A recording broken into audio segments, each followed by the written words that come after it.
This is breaking at 10. I'm Ruchika Tomar. Aam Aadmi Party's rebel MLA Vinod Kumar Binny is holding a press conference. Let's take you straight there.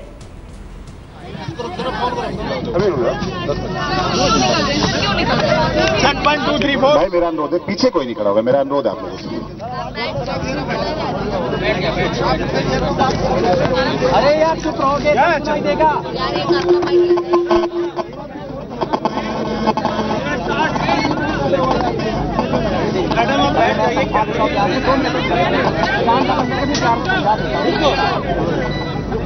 ये मिल रहा है ना आपको? बैठ जाओ।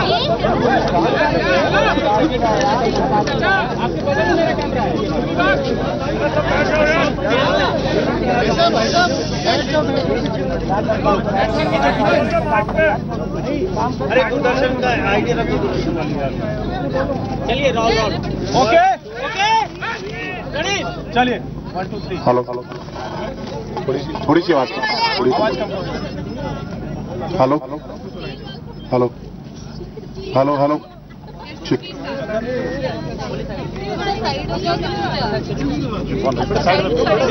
यार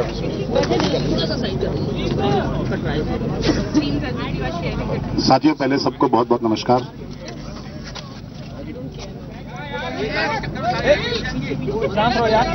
आप लोगों से एक अनुरोध भी है कि आप अपने धर्म का बिल्कुल निष्पक्ष तरीके से निर्वाह कीजिएगा। मैं आज भगवान को साक्षी मानकर, अल्लाह को साक्षी मानकर, गुरुजी को साक्षी मानकर, जितने भी हमारे इस देश में धर्म है, जातियां हैं, सबको साक्षी मानकर अपनी बात जो कहूंगा उसमें कोशिश करूंगा कि मैं 100% सच बोलने का प्रयास करूं, क्योंकि ये सच की लड़ाई है। सच की लड़ाई में आप लोगों का भी बहुत महत्वपूर्ण योगदान रहा है।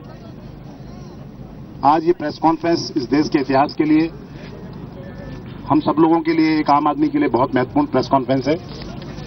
मुद्दे सब वही हैं जो आप लोगों ने पिछले दिनों देखे हैं, जो आम आदमी पार्टी ने आप लोगों के बीच में किए थे, वही मुद्दे हैं।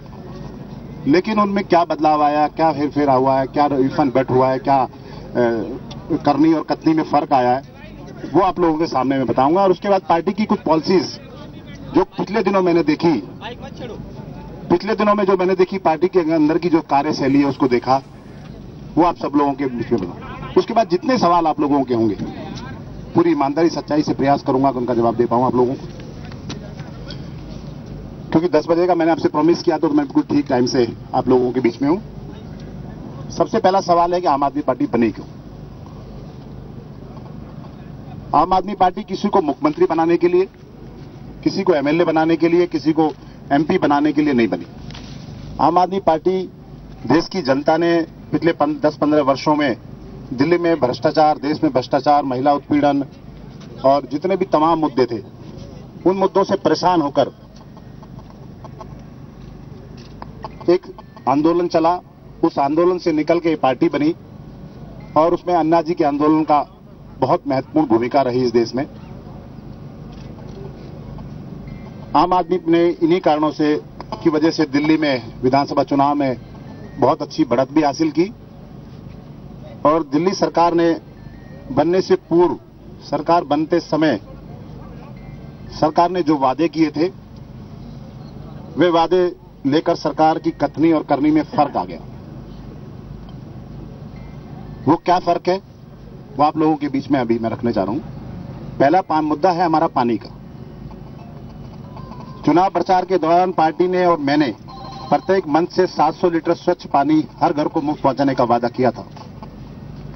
700 लीटर से ऊपर पानी का बिल देने की बात की गई थी, किंतु मैनिफेस्टो बनाते समय बड़ी चतुराई से इसमें 701 लीटर पानी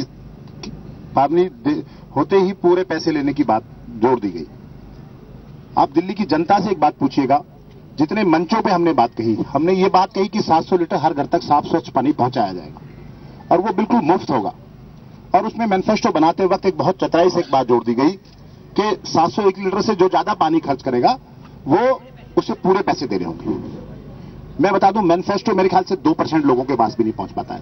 कितने लोग मैनिफेस्टो पढ़ पाते हैं आप बताइए, जितने पत्रकार बंधु मेरे साथ, आप लोग बहुत अच्छी तरह जानते हैं ये सीधा सीधा जिस मंच से मैंने बोला, अरविंद भाई ने बोला, जितने हमारे वक्ता थे उन्होंने बोला, ये बोला 700 लीटर स्वच्छ पानी हर घर तक पहुंचेगा।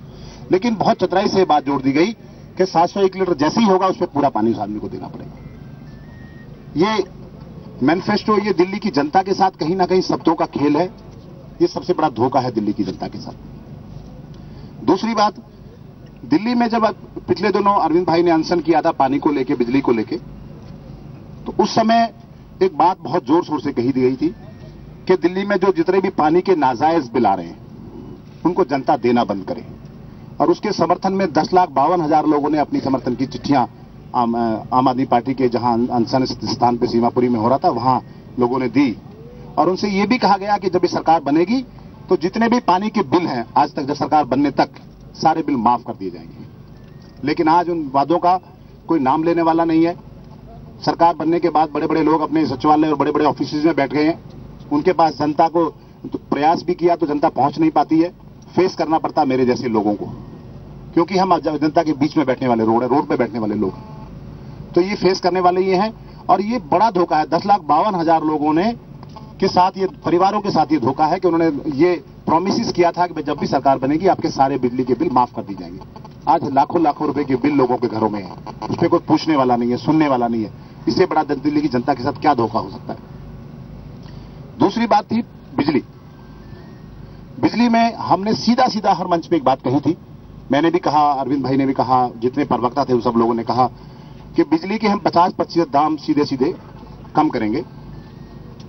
उसमें कहीं भी कोई कंडीशन नहीं थी, उस दिन कोई शर्त नहीं थी। उसमें सीधा सीधा बोला गया था किसी का 1 लाख बिल होगा तो 50,000 होगा, किसी का अगर 50,000 बिल होगा तो 25,000 होगा, किसी का 10,000 बिल आएगा तो 5,000 बिल होगा, किसी का 1,000 बिल होगा तो 500 रुपया होगा। ये सीधा सीधा सबको बोला गया था। दिल्ली की जनता को यही मैसेज था। और उसके बाद ये कहीं नहीं था कि भाई कॉमर्शियल के साथ हम भेदभाव करेंगे, कहीं इंडस्ट्रियल के साथ हम हेराफेरी करेंगे, रेजिडेंशियल के साथ कुछ हमारे अलग नियम होंगे, या झुग्गी बस्ती के लिए अलग होंगे, रिसेटलमेंट कॉलोनी के अलग होंगे। ये कहीं कहीं किसी मंच पे नहीं कहा गया। लेकिन बहुत चतुराई से चंद लोगों को फायदा पहुंचाने के लिए सरकार ने बहुत जल्दी में 400 वाली यूनिट वाली एक स्कीम बनाई और सब्सिडी देके अपनी पीठ थप्पड़े शुरू कर दी। ये बहुत शर्मनाक चीजें हैं। ये दिल्ली की जनता को गुमराह करने के लिए एक तरीका था। आपको क्या जल्दी थी इतनी? आपने 3 महीने का समय दिल्ली की जनता से लिया था। आपको क्या जरूरत पड़ी थी चंद लोगों को फायदा पहुंचाने के बाद आप वाहवाही लूटे दिल्ली में? ये बहुत शर्मनाक बात है। और इससे कम से कम दिल्ली की 90% जनता अपने आप को छला हुआ महसूस कर रही है आज। ये उसके बाद सेम कंडीशन जब दिल्ली में पानी और बिजली का आंदोलन चल रहा था, उस समय दोनों, क्योंकि 10,52,000 चिट्ठियां लोगों ने साइन की थी, उनसे भी ये प्रॉमिसेस किया गया था कि भाई जब दिल्ली में सरकार बनेगी तो आप जो नाजायज बिल देना बंद कर रहे हैं सारे बिल आपके माफ कर दिए जाएंगे। और आज उनका कोई नाम लेने वाला नहीं है। दिल्ली की जनता ने 10,52,000 परिवारों ने चिट्ठी साइन करके आपको दी। उसमें हजारों लोगों के ऊपर चोरी के केस बने, लोगों के कनेक्शन कटे। अरविंद केजरीवाल जी ने और साथ में और साथियों ने, सारे वॉलंटियर से वो कनेक्शन जा जाके उनके घरों में जोड़े। लेकिन उसका खामिया दिल्ली की जनता को, जिन लोगों ने उनका समर्थन किया, उनको भोगना पड़ा। उन पे लाखों लाखों रुपए के बिल आज पेंडिंग है। इसका जवाब कौन देगा? इसका जवाब कौन तलाशेगा कि उन लोगों के साथ क्या होगा जिन लोगों ने वो बिजली के बिल आपके समर्थन में भरे? आज आप उसकी बात करने के लिए तैयार नहीं है। आपके पास कोई पॉलिसी नहीं है उसकी। किसको फेस करना पड़ता है? मेरे जैसे लोगों को बैठ के फेस करना पड़ता है। इसके बाद ये 2 मुद्दे बहुत महत्वपूर्ण हैं। इसके लिए मैं आपके माध्यम से सभी चैनलों से भी अनुरोध करूंगा और मैं भी एक प्रयास करूंगा कि कम से कम एक नई चीज निकल के आए। आम आदमी पार्टी रायशुमारी पे एक बहुत ज्यादा जोर देती है। हमने भी पिछले दिनों रायशुमारी बहुत कराई है। इन 2 मुद्दों पे आप जितने भी चैनल मेरा सहयोग करना चाहे, दिल्ली की जनता का सहयोग करना चाहें, इन पे दोनों पे आप रायशुमारी जरूर कराइएगा कि दिल्ली के पानी के मुद्दे पे क्या मतलब आम आदमी पार्टी की क्या विचारधारा थी, बिजली के बिल को लेकर आम आदमी पार्टी ने आपके बारे में क्या कहा था। और दिल्ली की जनता से पूछिएगा, आप जो भी तरीका आप अपना पाए पूछ के और जनता के सामने रखिएगा सारी बातें कि ये बात कही थी कि नहीं कही थी कि 700 लीटर हर घर तक स्वच्छ साफ पानी पहुंचेगा। ये बात कही थी कि नहीं कही थी कि बिजली आंदोलन के बाद जो लोग हमारा सहयोग करेंगे उनका बिल माफ कर दिया जाएगा। आप ये बात कही थी कि नहीं कही थी कि जो लोग बिजली आंदोलन में हमारा सहयोग करेंगे उनके बिल सरकार बनने के बाद माफ कर दिए जाएंगे, चोरी के जितने केस हैं वो वापस ले लिए जाएंगे। ये बात कही थी कि नहीं कही थी? ये पूछने का सवाल है। रायशुमारी कराइएगा। अगर मैं झूठ बोल रहा हूं दिल्ली की जनता ये कहती है कि मैं झूठ बोल रहा हूं, या हमारे सीनियर नेता आम आदमी पार्टी के जिन लोगों ने वादा किया था वो झूठ बोल रहे हैं। जो भी इसमें झूठा हो उसको अपने पद को छोड़ना होगा, चाहे वो विनोद कुमार बिन्नी हो चाहे अरविंद केजरीवाल हो, उसको अपने पद से त्याग पत्र देना होगा। दिल्ली की जनता किसी को भी झूठे वादों पर माफ नहीं करने वाली है। अगर मैंने झूठ बोला है, मैं आप मन से झूठ बोल रहा हूं, ये बातें अगर मैं आपके सामने रख रहा हूं, तो दिल्ली की जनता से आप रायशुमारी कराइए। करने के बाद में ये पूछिए कि भाई ये वादे किए थे कि नहीं किए थे आम आदमी पार्टी ने, आज आम आदमी पार्टी के वादे क्यों बदल गए, इस पर रायशुमारी होनी बहुत जरूरी है, क्योंकि जनता की राय आनी बहुत जरूरी है। एक बहुत बड़ा मुद्दा था जिसपे ये पार्टी बनी, अन्ना जी वाला जनलोकपाल। जनलोकपाल जिस दिन बनाने की बात की तो उसमें एक टाइम आउट प्रोग्राम बनाया गया था। यह बनाया गया कि सरकार बनने के 14 दिन के बाद 29 तारीख को दिल्ली में जनलोकपाल लागू कानून पास कर दिया जाएगा। 29 नवंबर वो डेट थी।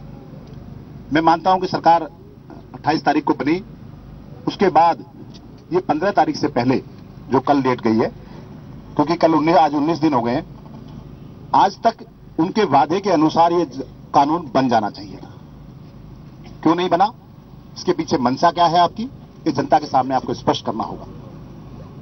ये वादे अगर आपने 15 दिन का प्रोमिस किया था तो क्या आपके दिनों का समय सीमा जो निर्धारित करते हैं उसकी कोई वैल्यू नहीं है?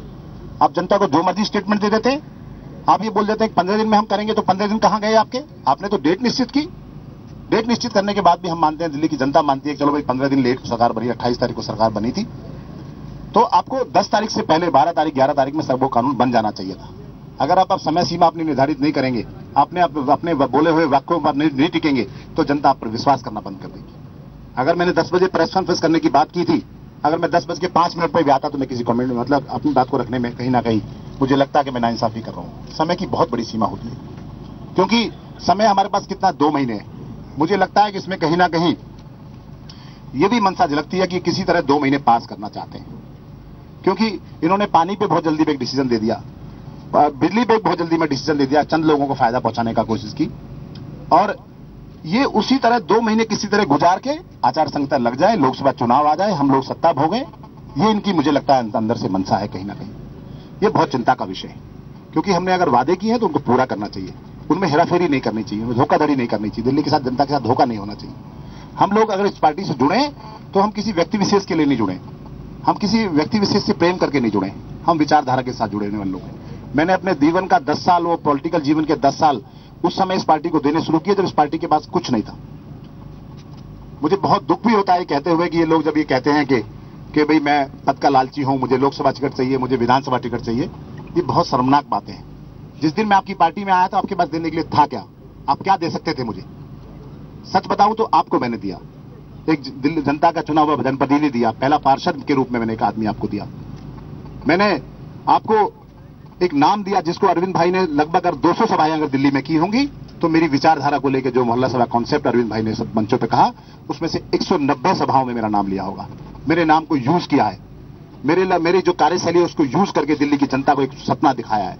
उन्होंने सपना दिखाया है, मैंने वास्तविकता में पिछले 10 वर्षों में अपने कार्य क्षेत्र में उसको साक्षात्कार करके दिखाया है, स्वयं अपने आप करके दिखाया सारी चीजें। मैं वादों पर विश्वास नहीं करता, मैं करने में विश्वास रखता हूं। आज मुझे लालची बोलते हैं, पद का लालची बोलते हैं। इसके बाद महिला सुरक्षा की मैं बात करता हूं। आज मैं सुबह अखबार जैसे उठा, मेरे सामने एक अखबार आया, बहुत चिंता का विषय है कि नई दिल्ली रेलवे स्टेशन के पास एक विदेशी महिला के साथ गैंगरेप हुआ। उस पर कोई स्टेटमेंट देने वाला नहीं है। अगर आज मान लो इस सरकार की जगह कोई दूसरी सरकार होती तो ये आम आदमी पार्टी क्या कर रही होती? आंदोलन हो रहे होते, उसकी खाइयां खोदी जा रही होती, उसके खिलाफ एक मोर्चा खोल दिया गया था। आज स्टेटमेंट तक नहीं है आपकी, एक लाइन भी नहीं बोली आप लोगों ने। शर्म आनी चाहिए आपको महिला सुरक्षा की बात करते हुए, क्योंकि आपने कमांडो फोर्स बनाने की बात की। कमांडो फोर्स बनाना तो बहुत दूर आपने उसकी बात शुरुआत तक नहीं की, वार्ड लेवल पे आपको बोलना सब है, क्योंकि यह इतना सेंसिटिव मामला था, महिलाओं की सुरक्षा को लेकर इतना बड़ा महत्वपूर्ण मामला है, जो सबसे पहले कामों में सबसे पहली पंक्ति में सबसे पहला नंबर होना चाहिए था, जिसका जो पिछले देश ने पिछले 2 सालों में इतने बड़े बड़े आंदोलन जिस चीज के लिए हुए उसको आपने उस मुद्दे को गौन कर दिया। आपने इतने सेंसिटिव मामले को आपने सिर्फ वोट के रूप में तबलीग कर दिया, वोट के लिए यूज करने के लिए लोगों के बीच में ले गए। ये चिंता का विषय है। इसके अलावा और मुद्दे हैं। आपने चुनाव लड़ते लड़ते ठेकेदार प्रथा की बात की थी, उसमें सरकारी स्कूलों से लेके हॉस्पिटल से लेके जितने भी एमसीडी से लेके दिल्ली सरकार के तहत जितने भी ठेकेदार प्रथा के तहत जो लोग काम कर रहे हैं उनको आपने बोला था कि हम तुरंत उनको पक्का करेंगे। आज लोग आपके सचिवालय में आपसे मिलने जाते हैं, आपके पास समय नहीं है मिलने का। कैसा वादा आपने किया जनता के साथ? आपके क्या करनी और कथनी में फर्क नहीं आया क्या? ये चिंता का विषय है। आपने हॉस्पिटल्स को लेके यही प्रॉमिस किया कि हम जिस दिन सरकार बनेगी हम पहले दिन से उसकी व्यवस्था सुधारेंगे।